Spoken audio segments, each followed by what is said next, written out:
Welcome to the podcast, Working Drummer. Dynamic interviews that tell you everything you need to know about being a professional drummer and a few things you may not want to know. Produced by Mike Jackson and hosted by myself, Matthew Crouse. Let's talk about the Nashville Drummer Jam. We've got the Nashville Drummer Jam 7 coming up December 14th at the Exit Inn, and you're a part of it, but this isn't the first one. Yes. So can you talk a little bit about your experience with that?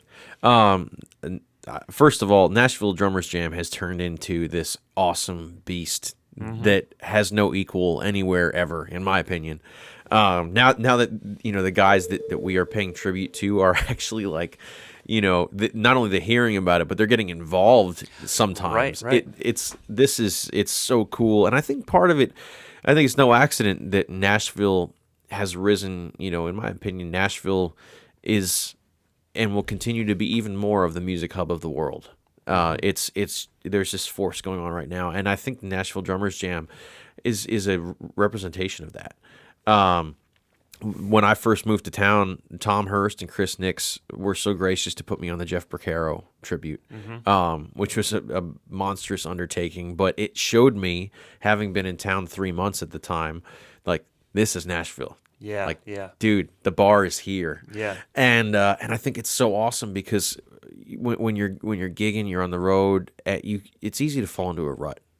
Whether even if you're sounding, maybe you're sounding great, but you feel like you're not, because you feel like you're not breaking new ground. And this kind of thing is such camaraderie and friendship and a good hang, but yet it's also pushing everyone, because we're all pushing each other to be better, not in a competitive way, but because we all love the same thing way. Right.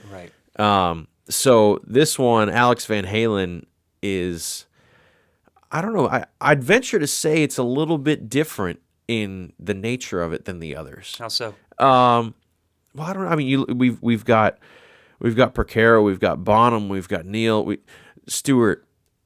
Alex is like, he's such his own guy. Yeah. Van Halen is such its own thing that I don't know how to describe it. But when you know the music and you know that, like, it's so clear that they're different. Yeah. Not to say that all the other guys are the same. That couldn't be further from the truth. Right. But Alex and what Van Halen embodies, stands alone, and it is completely unique. And there's a level of intensity there, in my opinion, that is going to be really, really cool for all of us to try to emulate or draw from or whatever. Yeah. Was there a discovery of Van Halen for you? Well, here I'm going to show my my new guy status, because I grew up. I'm a '90s kid. Right. I didn't grow up when that thing was coming out. Like I'm actually sort of jealous of the guys that get to say, like, yeah, man, I bought this album when it came out. Exactly. I didn't discover it later because someone told me to check it out. I was just hearing songs like, Jump and Panama and Hot for Teacher on the radio, mixed in with other stuff on the rock radio station. Yeah. It wasn't groundbreaking because, I was in diapers when it was groundbreaking. And I'm not bragging about that. I feel like I'm behind the curve here. But Alex was a guy that I learned to appreciate the more that I was playing the drums. Right. Because he didn't come in and knock my door down when I wasn't 15 when they came out.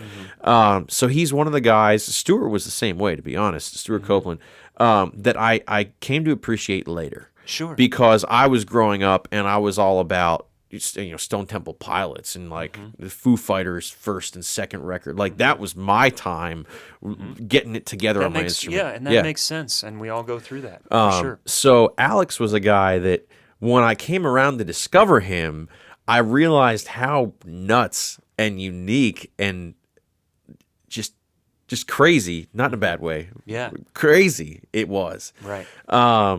Because I had context at that point. I had real context, and I got to figure out what everyone was talking about. I just hope I can, do it like my goal is not to be Mark at all. My goal is to try to channel as much as I possibly can of that into it. That's always been my goal with these things. Everybody sort of approaches it differently. You get to see sometimes that's the difference in each of our personalities. But I think it's cool. You have to try to be this guy. Yeah. Hit the hi-hat the way Stewart hits the hi-hat. Right. Make a groove feel the way Jeff Porcaro made the groove feel.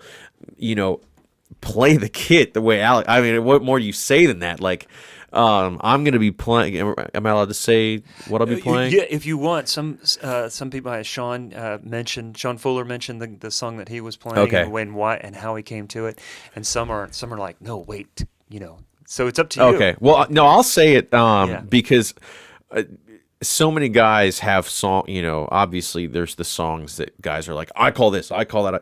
So I had talked to Chris Nix, who's a great buddy of mine, and I'm always like, man, I'm so honored to even be part of this. Like, what hasn't been taken? And I look at the list and I'm like, no one picked Jump? Like, you can't have a Van Halen thing and not do Jump. So just in a pure way of like, somebody's got to play this freaking song, I'm playing it. Nice, man. And that's great. And it's not it's not the heavy it's not the heavy like all the glory lies here. So it's just like, dude, you got to do this, and it's got to be done because Jump is like, as you go through, it's like Rosanna, it's like Tom Sawyer, it's like, it's like there's a certain song that a lot of people associate with the band. Yeah. I mean, as drummers, we may say "Hot for Teacher." of course, you yeah. know. But yeah, Jump is, or "We Will Rock You" is Yeah. you associate one song with one band. Yeah. And Jump has got to be it, man. So, yeah, You're so carrying the torch. It's not the song that all the drummers are like, oh man, who's gonna play Jump and what are they gonna play? Like, how are they gonna do it? No, it's a song that to the non-musical public, it's probably the biggest song, right? Yeah.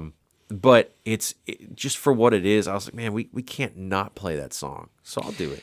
It is, the public knows it, but come on, man, that guitar Yeah. solo. Oh yeah, The drum part in the guitar solo. Well, is I've played it amazing. in bar bands for years too. Have so you? yeah, so Okay, I've never played it now. before. Now I do but need to say I actually need to spend some time. How are you preparing? on the synth solo?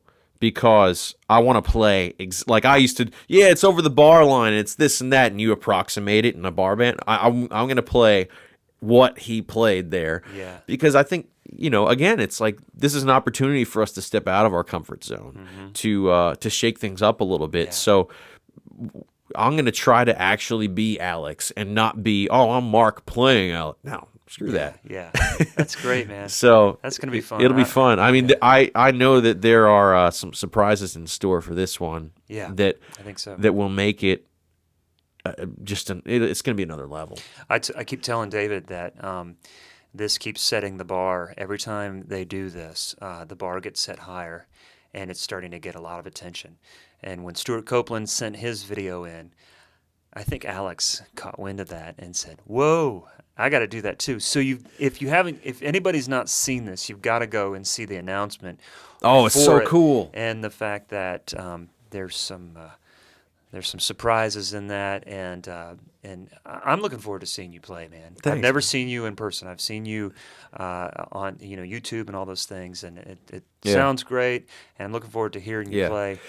Did you play the Neil Peart? No, I didn't. Okay, I'm like, oh my gosh, maybe I did already see him play. No, the tough thing is I was supposed to do the Bonham one, I was supposed to do the Neil Peart one, and both of them, that was right when I had started with Tyler. And last year we did, we were on the road like 230 days. Okay. So I ended up missing both. Neil Peart, I had to back. It was 2 weeks before I had to back out. Actually, I was supposed to do Subdivisions, and we were doing a Navy tour, and the Navy changed our dates. I was in the Persian Gulf on an aircraft carrier the night that we did that. That happened at the exit in. Okay. So I'm so happy that.